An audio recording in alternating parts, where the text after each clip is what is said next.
Monstera Deliciosa. For millions of people around the world, it is an icon of indoor gardening. It is a symbol of aesthetics, comfort, and living nature in the heart of our concrete jungles.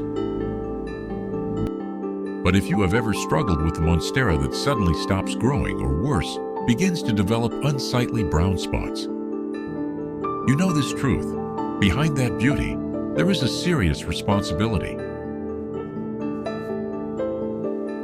Many people believe the monstera is an unkillable plant, and that perhaps is the most dangerous myth of all. In reality, the monstera is a tropical athlete. It requires specific conditions. Today, we are not going to settle for generic advice like water it once a week. We are going to take a deep dive into the physiology of this plant. We will explore how it lives, what happens inside its stem as it reaches for the light, and most importantly, how to turn your home pot into an ecosystem where the monstera feels like it is back in the forests of Mexico. By the end of this 30-minute masterclass, you will speak the language of your plant.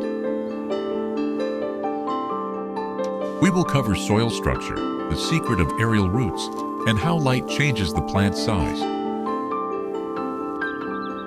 Let's start with the foundation.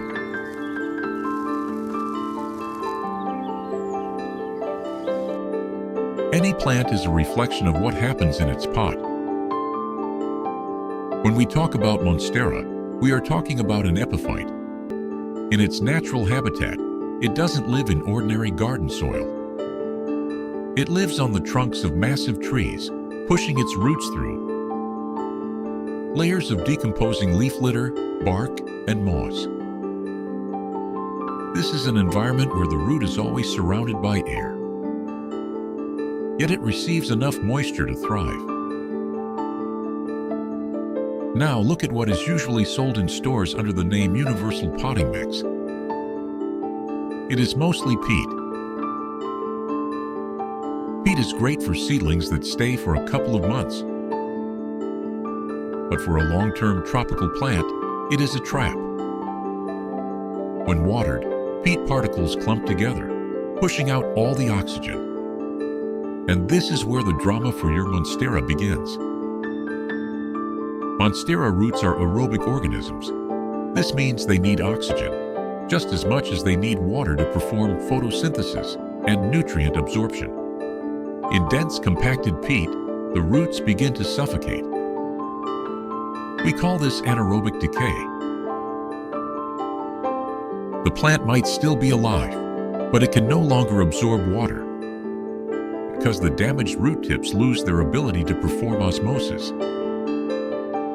That is exactly why you see yellow edges on your leaves. You think the plant is thirsty, so you water it even more. And you accelerate the process of decay. Let's build the right substrate, the aura mix. We need three characteristics: moisture retention, drainage, and longevity. The first component is cocoa coir chips. Unlike peat, they don't compact. They act as a rigid frame inside the pot. When you water the monstera, water passes through these chips, but they hold enough moisture within their structure, creating the perfect balance of moisture and air. The second component is perlite. This is expanded volcanic glass. Its role is to create thousands of microscopic tunnels. Think of the monstera roots as thousands of delicate threads. They need to navigate through the substrate to explore space. Perlite keeps the soil light and airy. The third component is pine bark, ideally medium grade. It gradually decomposes, acidifying the environment to a level the monstera loves, a pH of about 5.5 to 6.5. And finally, the secret ingredient, activated charcoal. It acts as a filter, binding toxins and preventing pathogens from developing in the pot. When you mix these ingredients, you are not just adding dirt. You are building an engineering structure that will work for you for the next 2 years. Now that we understand the chemistry, let's move to the mechanics. Repotting a Monstera is not just a change of pots. It is a surgical operation to reset the plant's metabolism. Often, I see owners afraid to touch the roots. But look at this Monstera. You see these long, thick, sometimes woody appendages that reach out instead of going deep. These aerial roots are the plant's insurance policy. In nature, they seek moisture and structural support. Your task is to gently guide them into the substrate. Do not cut them. Each root is an additional artery. It will feed your next giant, beautiful leaf. If a root is soft or brown, that is rot. Remove those sections with a sterile tool. If the root is firm and light, that is life. Gently coil it and tuck it into the pot.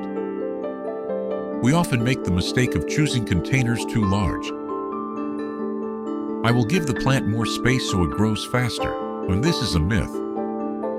In a pot that is too large, the substrate stays wet for too long.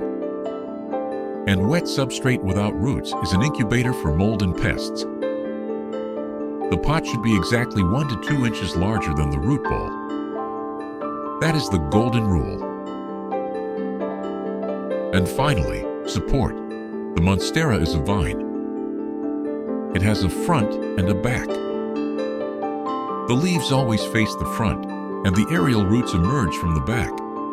If you want larger leaves, your support must be on the side where the plant has its spine. We attach the main stem to the support using soft garden ties. It is crucial not to over-tighten.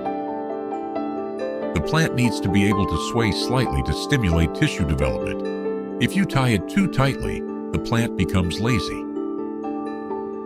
It won't develop a thick, powerful trunk. It is a biomechanical stimulus. The more load and freedom it has, the stronger the support it builds. If the substrate is the foundation, light is the fuel. Let's talk about lumens and why your Monstera might be looking at the window but not growing. Most people think bright light means sun hitting the plant directly. But for a Monstera Deliciosa, direct sunlight is usually a burn. In the tropics, it lives under the forest canopy, receiving powerful, yet diffused light.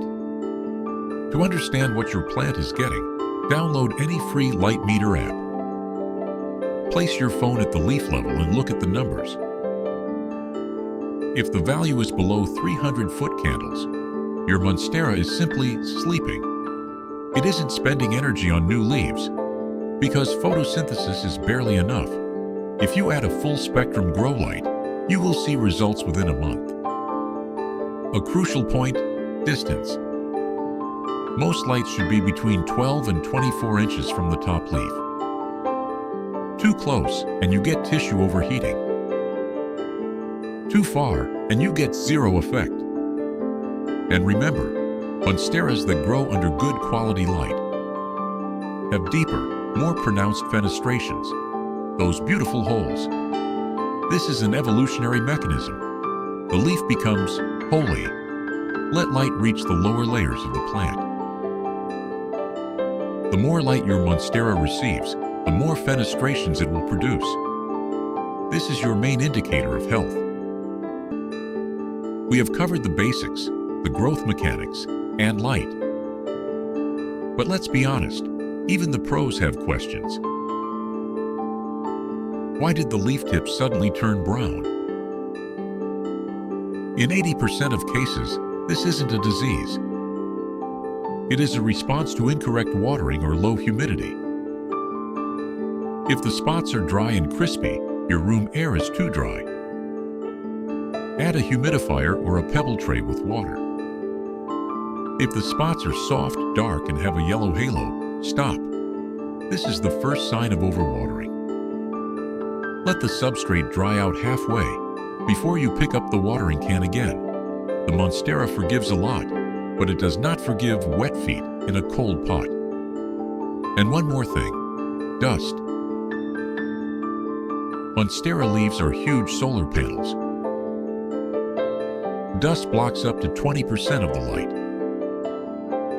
Once a month, wipe them down with a damp, soft cloth. Do not use oils or leaf shines, they clog the stomata. A clean leaf is a happy leaf. Friends, caring for a Monstera is not an endless struggle, it is a meditation. Once you adjust these 4 variables, substrate, light, humidity, and support, the plant will do the rest of the work itself. You will watch as something huge, shiny, and perfect unfurls from a tiny curled leaf. If this video helped you look at your plant in a new way, please hit the like button and subscribe. We are building a community here for those who value slow gardening and a scientific approach. In our next video, we will break down the air layering propagation method, the most reliable way to get a clone of your giant. Let your home turn into a tropical garden. Thank you for watching and see you in the next one. Welcome to the garden. I'm so glad you could join me.